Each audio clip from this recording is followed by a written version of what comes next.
ये कोई पहाड़ नहीं है, ये जो पीछे जितनी ग्रीनरी दिखाई दे रही है ना, ये हमारे घर के ऊपर टेरिस पे आया हूँ मैं छत पर। बड़ी मुद्दतों के बाद पता नहीं आज भगवान ने क्या सोचा होगा जिसकी वजह से आज बारिश बंद हो गई फाइनली, वरना 3-4 दिन से इतनी बुरी तरीके से बारिश हो रही थी जिसका कोई हद नहीं। और भगवान की दया से एक चीज और अच्छी हो गई, पता है हम जैसे लद्दाख ट्रिप से आए हैं, क्योंकि हम आए हैं सारा मनाली साइड से, तो मनाली साइड पर अब जितनी नदियों के अंदर इतनी बाढ़ें आ रही हैं, कारें बह रही हैं, आप लोग देख ही रहे होंगे, तो बड़ा भाई साहब ऊधम मचा पड़ा हुआ है, बड़ा जबरदस्त। ये भगवान का शुक्रिया अदा करता हूँ मैं कि हम लोग सही टाइम पर वापस आ गए। So welcome back to the channel guys, I hope you are absolutely fine. This is me Anil Sisodia. तो आज हम जिस टॉपिक पे बात करने वाले हैं कि हमें लद्दाख के लिए कब जाना चाहिए, कहाँ से जाना चाहिए, कितने पैसे जरूरी हैं, कौन कौन सी चीजें हमें ले जानी चाहिए, रोड कंडीशंस क्या है, नेटवर्क कहाँ आते हैं, होटल्स के प्राइस, टोटल ओवरऑल आपका खर्चा कितना होगा, इन सब चीजों के बारे में आज बात करेंगे। तो ये सब बताने से पहले एक खुशखबरी है छोटी सी, मुझे फाइनली ना अब YouTube की तरफ से जो चीज मिल चुकी है उसका नाम है ये गूगल एडसेंस का ना एक पिन होता है जो कि आपको मिलता है जब आप जो चैनल जो है मोनेटाइज वगैरह हो जाता है। तो ये फाइनली मेरे पास आ चुका है, आप लोगों की दुआओं से, आप लोगों के आशीर्वाद से फाइनली हम इस लेवल तक पहुंच गए हैं यार। आप लोग बहुत सपोर्ट कर रहे हैं, उसके लिए थैंक यू सो मच। तो अब आ जाते हैं अपने टॉपिक पे कि हमें लद्दाख जाने के लिए क्या क्या चीजें चाहिए। तो सबसे पहले हम जहाँ से शुरू करेंगे वो है कि हमें लद्दाख कब जाना चाहिए। तो जैसा कि आप देख रहे होंगे कि इन दिनों में जो वहाँ पे बाढ़ आ रही है मनाली साइड, हालांकि कश्मीर की साइड कोई प्रॉब्लम नहीं है, तो जहाँ तक मेरा ख्याल है ना, सबसे बेस्ट टाइम जो रहता है वो लद्दाख जैसे ही खुलता है, यानी कि लद्दाख का जो रूट है वो खुलता है लगभग मई में। तो मई में जिस भी दिन वो खुले ना, जिस भी तारीख को वो खुले, तो उससे मैक्सिमम टू मैक्सिमम 15 से 20 दिन बस वेट करके फिर आप लद्दाख राइड के लिए निकल जाइए। उसका कारण क्या है, वो 15 से 20 दिन क्यों इंतजार करना है, क्योंकि जब वो रूट ओपन होता है ना, तो एक तो उस पे लगातार काम चलता रहता है क्योंकि पूरी तरह से ओपन नहीं होता। सेकंड थिंग कि वहाँ पे जितने भी शॉप्स हैं, जितने भी होटल्स वगैरह हैं, तो वो लोग भी ना अपने चीजों को ना मैनेज कर रहे होते हैं, ठीक कर रहे होते हैं, तो उन्हें भी 15 से 20 दिन का टाइम लग जाता है अपने होटल्स वगैरह को सबको ठीक से रन करने का, उसका जो करते हैं रिपेयरिंग या जो भी चीजें फिनिशिंग, तो उन सब चीजों में टाइम लगता है। तो सबसे बेस्ट टाइम ये रहता है कि जब भी लद्दाख का खुल जाता है सीजन, तो आप उसके तुरंत 15 से 20 दिन बाद चले जाइए। आपको एक अच्छा मौसम मिल जाएगा, एक खुशनुमा मौसम मिल जाएगा, ज्यादा बर्फ नहीं मिलेगी, बारिश का तो सवाल ही नहीं होता उस टाइम पे। एक आधा दिन किसी दिन बीच में बारिश आई तो आई, अदरवाइज बारिश नहीं आएगी, जैसा कि अभी बारिश की वजह से आतंक मचा हुआ है बहुत ज्यादा। और अगर आप बहुत ज्यादा बर्फबारी चाहते हैं, थोड़ा सा ऑफ सीजन जाना चाहते हैं, तो आप फिर बारिशों के बाद यानी कि अगस्त से सितंबर के बीच में जा सकते हैं, क्योंकि उस टाइम पर फिर आपको बहुत ज्यादा बारिशें तो बिल्कुल बंद हो चुकी होंगी और रेट भी रिजनेबल मिलेंगे, थोड़े प्राइस वगैरह रिजनेबल मिलते हैं। हालांकि हमें तो अभी भी सारा रिजनेबल ही मिला था, इतना कोई कहीं एक्स्ट्रा चार्जेस नहीं लगे। तो जाने के लिए सबसे बेस्ट मौसम यही होगा कि आप जैसे मई में शुरू होता है तो मई के एंड वीक में या फिर जून के स्टार्टिंग में आप जा सकते हैं। अब बात करते हैं कि हमें जाना कहाँ से चाहिए। अब जाने के लिए हमारे पास 2 रूट है, या तो आप दिल्ली से मनाली और मनाली से जिस्पा सरचू होते हुए आप जा सकते हैं लद्दाख, या फिर आप दिल्ली से पहले जम्मू और जम्मू से श्रीनगर से कारगिल से आप लामायुरू वगैरह होते हुए आप लद्दाख जा सकते हैं। अब इन दोनों रूट्स में अंतर क्या है कि मनाली वाला जो रूट है वो थोड़ा सा शॉर्ट पड़ेगा आपको, बट उसमें एक दिक्कत क्या है कि मनाली से जब आप जाते हैं तो जिस्पा वगैरह था तो सब बेस्ट है एकदम, मगर जिस्पा के बाद जैसे बारालाचा वगैरह आता है, सरचू वगैरह आता है, तो वहाँ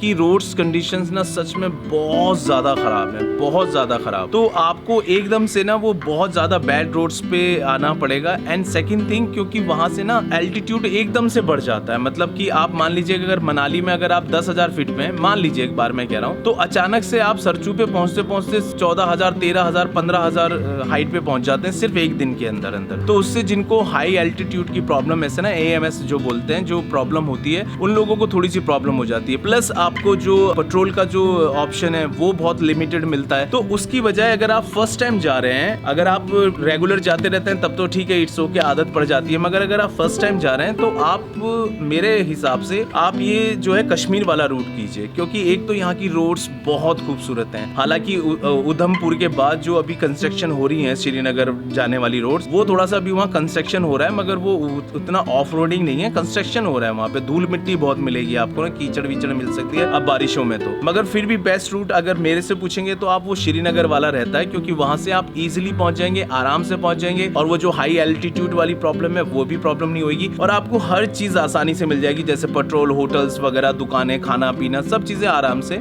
मिल सकती हैं। अब बात करते हैं कि कितने लोगों को जाना चाहिए, हम ज़्यादा लोग जाएं या फिर सोलो राइड करें। देखिए, सोलो राइड करेंगे, लद्दाख जैसी जगह है जहाँ पर ज़्यादातर चीज़ें आसानी से मिलती नहीं। अगर आपकी बाइक स्पोक व्हील वाली है, पंचर हो जाती है या कोई प्रॉब्लम आ जाती है तो जल्दी से आपको वहाँ पे हेल्प नहीं मिल पाएगी। सोलो राइड करने को आप कर सकते हैं, अदरवाइज हम तो प्रेफर करेंगे कि आप हमेशा ग्रुप राइड में जाएं, जैसे कि हम गए। इवन कम से कम अगर 3-4 लोग ना हो ना, तो कम से कम एक इंसान तो आपके साथ हो, मतलब आप मिनिमम 2 लोग होंगे तो ज़्यादा बेस्ट है। हालांकि आप सोलो राइड भी करते हैं अगर, तो बीच में भी बहुत सारे लोग ऐसे जो ग्रुप जा रहे होते हैं, तो उसमें भी आप उनसे बात करके उनके साथ भी जा सकते हैं। जैसे कि आपने हमारे व्लॉग में देखा होगा, प्रीतुष भाई जो थे ना, प्रीतुष भाई अकेले जा रहे थे और प्रीतुष भाई हमसे फर्स्ट टाइम मिले थे पंजाब से जाते हुए रास्ते में, तो उस टाइम उनसे हमारी बात हुई थी और फिर श्रीनगर से हम लोगों ने एक साथ चलना शुरू कर दिया था, उनके बारे में जान के पहचान के कि क्या करते हैं क्या नहीं करते, तो तब से हम लोग साथ में ही थे। तो अगर मैं आपको बताऊं तो आप ग्रुप राइड ज्यादा अच्छा रहेगा, बेशक चाहे 1 या 2 लोग ही हो, मगर ग्रुप राइड ज्यादा अच्छा है बजाय सोलो राइड के,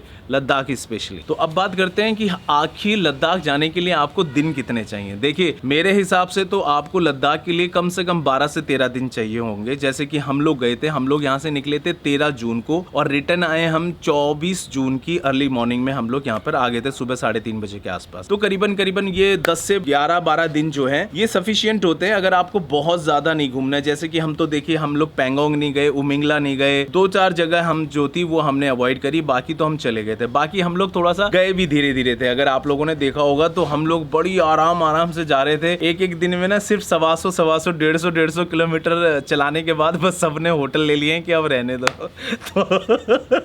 तो भाई हम लोग तो बहुत ज़्यादा आराम से गए थे और आराम से जाने की वजह से भी हम लोग ज़्यादा थके नहीं, ज़्यादा प्रॉब्लम नहीं हुई और अच्छे से घूम भी लिए हम लोग ना। पैंगोंग ना जाने का कारण ये था कि वहाँ की जो रोड कंडीशन थी वो बहुत ज़्यादा बुरी थी। इवन अभी भी मेरे ना कमेंट्स में एक भाई हैं, उनका मैसेज आया था कि ब्रदर आप पैंगोंग नहीं गए। मैंने कहा नहीं यार मैं तो नहीं गया। कह रहे मगर हम लोग जा रहे हैं ऐसे ऐसे। मैं कहा ठीक है आप जाइए, आपको ठीक लगता है तो। अब उन्होंने मुझे वहाँ से कमेंट वापस में भेजा है कि अनिल भाई अब बहुत अच्छा हुआ कि आप पैंगोंग नहीं गए, हम तो यहाँ आके पछता रहे हैं यार, मेरा भी जो है ना ब्रेक डाउन हो गई बाइक और ऐसे ऐसे मेरे हैंडल में प्रॉब्लम आ गई है, पता नहीं उनके टायर में प्रॉब्लम आ गई है। कह रहे यहाँ ठीक भी नहीं हो रहा, मैं बड़ा परेशान हूँ। इवन आकाश भी जब गए थे पैंगोंग तो आकाश का वहाँ पंचर हो गया था और आप यकीन नहीं मानेंगे कि आकाश का पंचर सिर्फ 500 रुपीज में लगाया था, ट्यूब नहीं चेंज हुई थी, पंचर में 500 रुपीज। तो ये बहुत ज्यादा यार मतलब समझ से ही बाहर है। तो इसलिए मैं ये कहना चाहता हूँ आपको कि अगर लद्दाख जाना चाहते हैं तो 10 से 12 दिन मिनिमम रखिए आप। बहुत ज्यादा ना टाइट शेड्यूल करने की जरूरत नहीं है। मतलब अगर आप सोचें कि हम 7 से 8 दिन में, तो वो सिर्फ 1-2 दिन के पीछे ना अपना पूरा पैसा खराब करने की जरूरत नहीं है, शेड्यूल खराब करने की जरूरत नहीं है, सारे मजे खराब होंगे, क्या फायदा है। तो मिनिमम टू मिनिमम 10 से 12 दिन, मिनिमम 10 से 12 दिन चाहिए। अब बात कर लेते हैं कि कितने पैसे चाहिए। और ऐसी बात करने से पहले ही देखो दोबारा से शुरू हो गए भगवान जी, टप टप बरसा पानी शुरू हो गया। तो कितने पैसे चाहिए? हमारे जो पैसे हैं वो लगे हैं लगभग 20,000 रुपए पर पर्सन। उसमें से करीबन 7,700 रुपए का हमारा ऑयल लगा है, जो मैं डिटेल में बता रहा हूँ, और करीबन 4,300 रुपए जो हैं हमारे ऊपर आए होटल के, क्योंकि होटल में हम कभी 3 लोग थे, कभी 4 लोग थे और बारिश हो गई तेज। अभी बात करते हैं रुक के। तो भैया देखो बारिश शुरू हो गई और बारिश की वजह से ना अब मुझे अपने घर के ना झीने वाला रास्ता है ना, झीने के रास्ते में बैठ गया हूँ। फिर जो मोटा खर्चा हुआ वो हुआ हमारा खाने पीने में, क्योंकि हम लोग 3 लोग थे, कभी हम 4 हो रहे थे, कभी हम 3 हो रहे थे। तो क्योंकि आकाश ले के बाद चले गए थे, फिर उसके बाद तो हम लोग 3 ही लोग थे। श्रीनगर से ले तक हम लोग 4 लोग थे, प्रीतुष भाई, मैं, आकाश और ज्ञान, और उसके बाद हम लोग 3 हो गए थे। तो उसमें ये हुआ कि हमारा खाने पीने में लगभग लगा 11 रातें रुके हम लोग। हमने 11 नाइट का स्टे किया है और 12 दिन लगभग। तो उसमें हमारा खाने पीने का खर्चा आया करीबन पर पर्सन के ऊपर 6 से 6,500 रुपए, और पेट्रोल का जो खर्चा आया वो लगभग आया 7,700 रुपए, और रहने का जो खर्चा आया वो आया मात्र 4,300 रुपए, क्योंकि 1,500 से ऊपर का कोई रूम हमें मिला नहीं था। हम लोगों को अच्छे रूम्स मिल गए थे, अच्छी डील में मिल गए थे, थोड़ा सा बार्गेनिंग कर लेते हम लोग इस वजह से। एंड सेकंड थिंग, लामायूरू और उपसी वगैरह के अंदर तो हमें सस्ते होटल मिले थे, केवल 600 रुपए के होटल थे। होटल भी बहुत प्यारे थे, आप लोगों ने देखा ही होगा। तो खाने पीने का टोटल खर्चा हमारा 20,000 रुपए हमारे ऐसे लगे पर पर्सन। अब अगर आप लोग अकेले जाते हैं, बिल्कुल सोलो ट्रिप पे जाते हैं, तो मान के चलिए कि ये खर्चा जो है आपका लगभग 8 से 10 हजार रुपए बढ़ जाएगा, क्योंकि जो होटल हमने लिए 1500 रुपए में, तो उसमें 3 लोगों पे डिवाइड हो गए 500, तो वो आपको अकेले पे करना पड़ेगा। तो इस तरह से खर्चा जो है थोड़ा सा बढ़ सकता है। अब जो सबसे जरूरी बात है ना, सबसे ज्यादा जरूरी, वो मैं आपको बताना चाह रहा हूँ कि कितना सामान लेके जाना चाहिए। सबसे ज्यादा मैंने लद्दाख राइड पे सबसे ज्यादा परेशान ही उन लोगों को होते हुए देखा था जिनके पास बहुत ज्यादा ठूस के लगेज भरा हुआ था। और मुझे तो समझ में नहीं आता कि भगवान वो इतना ज्यादा लगेज में क्या लेके जाते हैं। मैं यकीन मानेगा, मैं 6 टी शर्ट ले गया था, 3 जींस ले गया था, रेन लाइनर वगैरह ये सब लेके गया था, मगर मेरी 6 टी शर्ट्स में से मैं करीबन 3 टी शर्ट तो ऐसे ही लिया है, क्योंकि मोस्टली टाइम तो मैंने सारा राइडिंग गियर्स में गुजारा है। अब जो अंदर वाली जो टी शर्ट्स पहनते हैं वहां पे, क्योंकि वहां ठंड होती है, ज्यादा पसीना आता नहीं है, धूल मिट्टी होती है, मैं मानता हूँ थोड़ा सा, मगर वो जो मेरी टी शर्ट्स थी वो ड्राई फिट थी, तो मैं पानी में डाला था, निकालता था और वो सूख जाती थी। तो मुझे नहीं लगता कि इतने ज्यादा कपड़ों की जरूरत है। जैसे कि प्रत्युष भाई ना 22 टी शर्ट लेके गए थे, 22 टी शर्ट, 11 दिन के लिए 22 टी शर्ट। सोचिए कब पहनेंगे वो, जिसमें से आधा टाइम तो वो राइड करेंगे। तो एक तो कपड़े मिनिमम टू मिनिमम लेके जाइए, प्लस और जो खाने पीने की चीजें लेके जाते हैं कि शायद ये ना मिले तो चॉकलेट भी रख लो, वो ना मिले तो वो भी रख लो, तो ये सब चीजों की जरूरत नहीं है। वहां पे अंधाधुंध है रेस्टोरेंट, खाने पीने की पूरी व्यवस्था है, कहीं पर भी आपको कुछ भी कैरी करने की जरूरत नहीं है। मतलब जितना हो सके सामान कम लेके जाइए। सामान कम ले जाने का कारण सबसे बड़ा अच्छा ये है कि अगर जैसे आप वाटर क्रॉसिंग वगैरह में फंसेंगे और जैसे आप हाई एल्टीट्यूड पे पहुंचते हैं वहां पर आप जाएंगे, तो जितना ज्यादा आपकी बाइक लोड होगी ना, आपको उतनी ही ज्यादा परेशानियां फेस करनी पड़ेंगी। आपका सामान खराब होगा, आपकी बाइक भी गिर सकती है, आपको नुकसान भी हो सकता है। तो जितना हो सके कम से कम सामान। अब बात कर लेते हैं मोबाइल नेटवर्क की। तो मोबाइल नेटवर्क जो है दिल्ली से लेके उधमपुर तक, यानी कि जैसे आप जम्मू कश्मीर के बॉर्डर पे आएंगे तब तक तो आपकी दिल्ली वाली सिम चलेगी मस्त। उसके बाद आपको जम्मू एंड कश्मीर वाली जो है वो सिम लेनी पड़ेगी,